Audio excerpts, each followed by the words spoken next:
This is a podcast from the Business Times.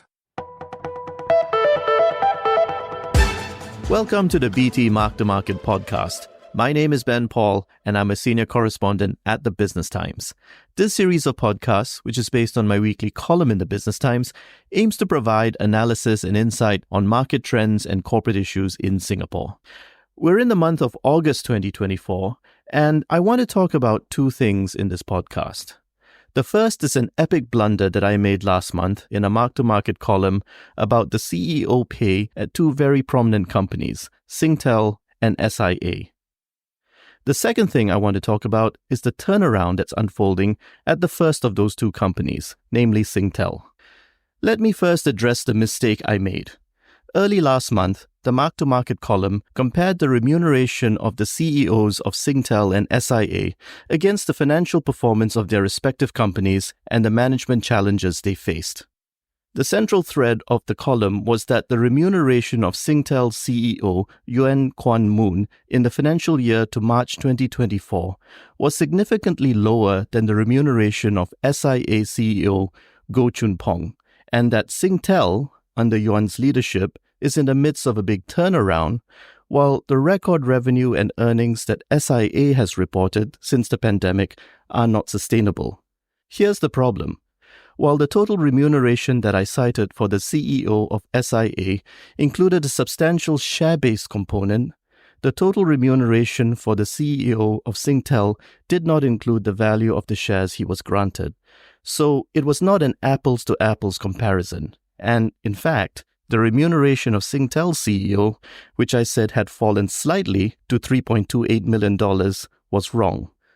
The total remuneration that Singtel CEO received for FY 2024, including the share-based component of his pay, as disclosed in the company's annual report, actually increased 30.5% to just over $7 million. The total pay SIA CEO received for FY 2024 increased 20.6% to more than $8.1 million. I am sorry for the gross mistake. There is no excuse for people in my position getting these things wrong. The original piece has since been re-edited to correct factual errors. But those factual errors did not, in my view, properly address the central thread of the original piece that linked the FY 2024 pay of the CEOs of Singtel and SIA to the headline financial performance of the two companies in that single year. I took that angle because Singtel and SIA both have March financial year ends, and they had just issued their annual reports, which contain information on their CEO pay. But the efforts of top executives do not necessarily have an immediate impact on the financial performance of their companies. Indeed, their pay packages are often designed to motivate them to achieve long-term performance targets. With hindsight, I should have simply focused on the financial performance of the two companies in FY 2024 and what it means for investors, because that is where the really interesting story lies. SIA's record revenue and earnings over the past two financial years were the result of its having raised a total of $15 billion during the pandemic through rights issues of new shares and mandatory convertible bonds, or MCBs. Having all that capital enabled SIA to retain pilots and crew and capture the surge in demand for air travel when international borders reopened.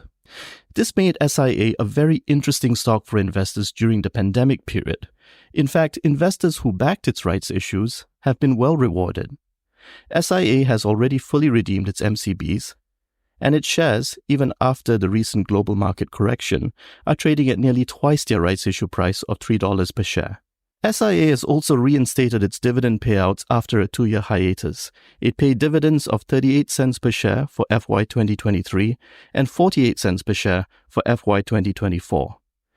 But it seems unlikely that SIA will be able to sustain its recent record earnings as other carriers gradually increase their capacity and as airfares moderate. So the really exciting phase for SIA, as far as investors are concerned, is probably coming to an end. At Singtel, however, things are just beginning to get interesting. Back in August of 2020, the mark-to-market column pointed out that Singtel was not in great financial shape when the pandemic hit. Singtel's net debt had nearly doubled over the preceding decade, while its earnings had weakened and its free cash flow had barely budged. As the pandemic took its toll, Singtel cut its dividend from 17.5 cents per share for FY 2019 to 12.25 cents per share for FY 2020, and then to 7.5 cents per share for FY 2021. This was a big deal because dividends have traditionally accounted for a very large proportion of the total return from Singtel. Not surprisingly, this led to a big slide in Singtel's share price to almost as low as $2 in late 2020. Even after the pandemic eased, the stock just bumped along in the mid-$2 range until about 5 months ago, when the stock began a strong rally that pushed it above the $3 mark in July. What has been driving Singtel shares? I'm going to talk about that next.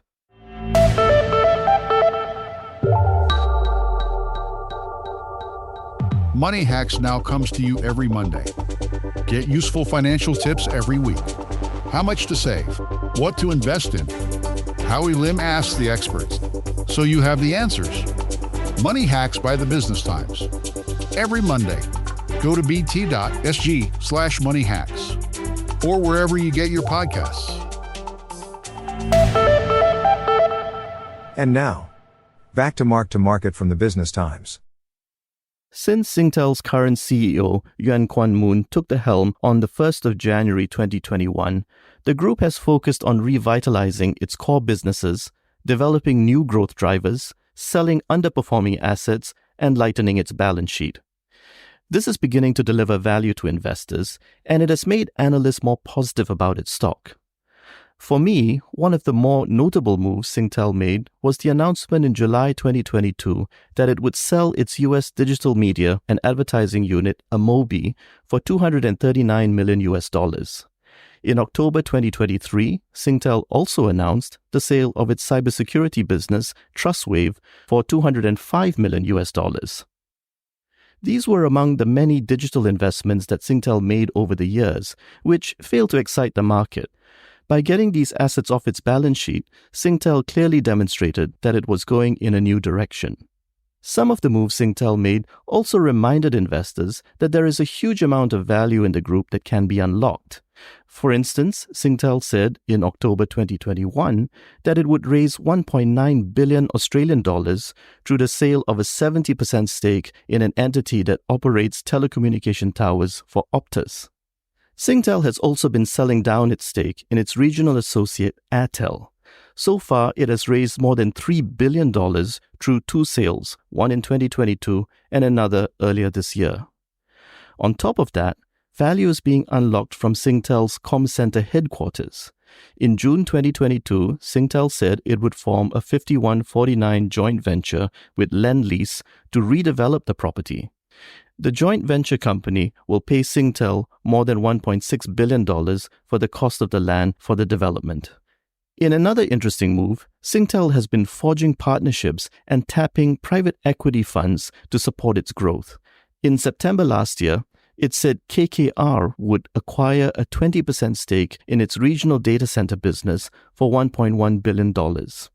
The deal puts the enterprise value of the business at $5.5 billion. KKR has the option to increase its stake to 25% by 2027 at the pre-agreed valuation. Data centers are a segment of the telecoms business that is attracting a lot of money right now, and it is something that Singtel could potentially grow and monetize quite quickly.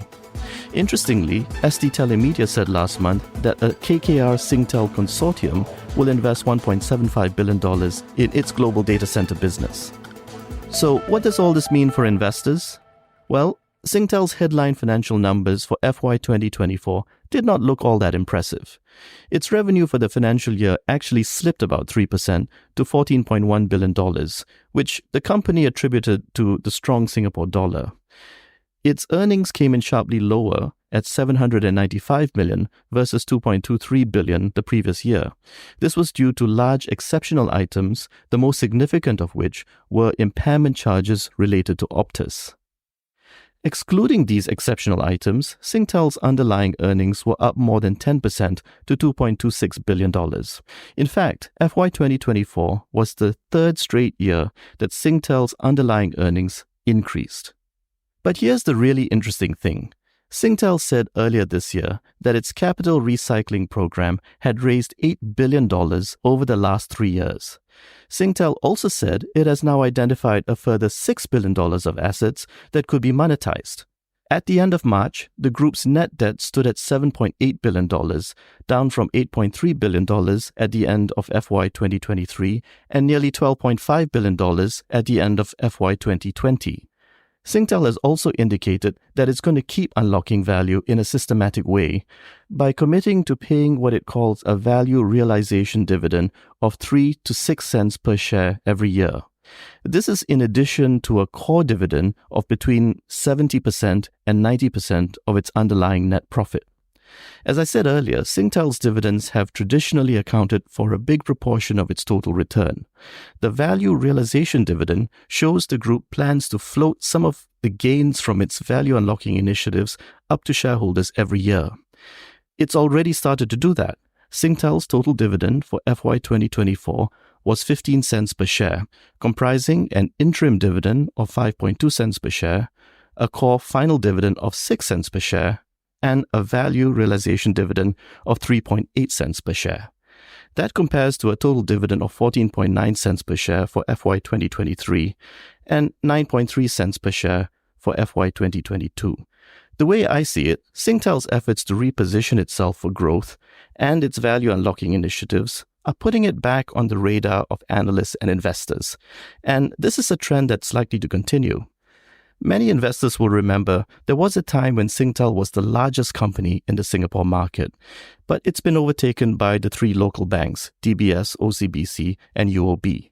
Right now, its market cap of $47 billion is actually quite close to UOB's market cap of $50 billion. If it were to overtake UOB and get close to OCBC's market cap of about $62 billion, its growing heft will probably attract more and more analyst and investor attention. That's it for this edition of Mark to Market. I'm senior correspondent Ben Paul at The Business Times. This is a podcast by The Business Times. Find more BT podcasts at businesstimes.com.sg/podcasts or wherever you get your podcasts. This podcast is meant to provide general information only. SPH Media accepts no liability for loss arising from any reliance on the podcast or use of third parties' products and services. Please consult professional advisors for independent advice.